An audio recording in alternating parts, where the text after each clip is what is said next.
beaucoup de questions. Pourquoi quand nous, Congolais, nous voulons réfléchir sur notre propre loi fondamentale, ça suscite les débats. Pas plus tard qu'au Gabon, récemment, ils ont changé leur constitution. Ça n'a pas suscité des réactions comme nous les vivons dans notre pays. Est-ce que c'est interdit à un peuple de réfléchir sur sa propre constitution? D'ailleurs, la constitution dont nous discutons aujourd'hui, ce n'est pas la même constitution votée au référendum de 2005.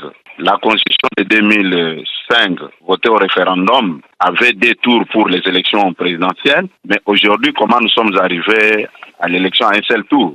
C'est pour vous dire qu'il y a eu des retouches sur cette constitution. C'est pourquoi nous disons, à ce qui nous concerne, nous devons revisiter cette constitution, nous devons même la changer puisqu'il y a beaucoup d'anomalies qui ne facilitent pas la tâche au bon fonctionnement des institutions. Je prends à titre d'exemple la loi Bakajika, la loi de 1973, qui consacrait les sols et les sous-sols d'être une propriété privée de l'État, revenir à l'État. Ce n'est pas ce qui dit l'actuelle constitution. L'actuelle constitution dit l'État va exercer sa souveraineté sur les eaux, ainsi de suite. Or, présenter la situation de cette manière-là, ce n'est pas du tout correct.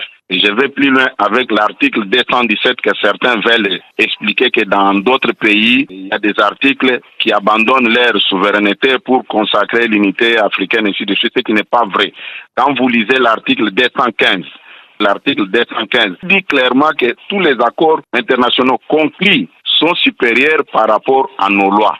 Ce n'est pas à moi de décider. Quand vous lisez l'article 218, s'il y a un problème, c'est le peuple qui va nous départager. Je n'ai pas le pouvoir de décider à la place de notre peuple. Mais ce que je regrette, c'est l'attitude de certaines personnalités politiques, même certains hommes de Dieu, au lieu de dire la vérité, au lieu de présenter la situation d'une manière claire à notre peuple, ils se lancent dans des manipulations, dans l'intoxication, dans les réseaux sociaux, ce qui n'est pas du tout normal. Je pense que si nous sommes sérieux, même ceux qui nous écoutent doivent comprendre qu'il y a un sérieux problème qu'on doit résoudre. Puisque la même constitution, ce n'est même pas le fruit des Congolais, c'est une constitution rédigée par des composantes et entités. Les gens sans qualité ni mandat. Ils ont été désignés par leur maître à penser. Du temps des belligérants, on voit la main noire du Rwanda derrière et vous pensez qu'on pouvait faire quelque chose sans se référer à maître à penser? Je ne pense pas. Je ne vais plus prendre la place des peuples congolais. C'est le peuple congolais qui a son destin entre ses mains.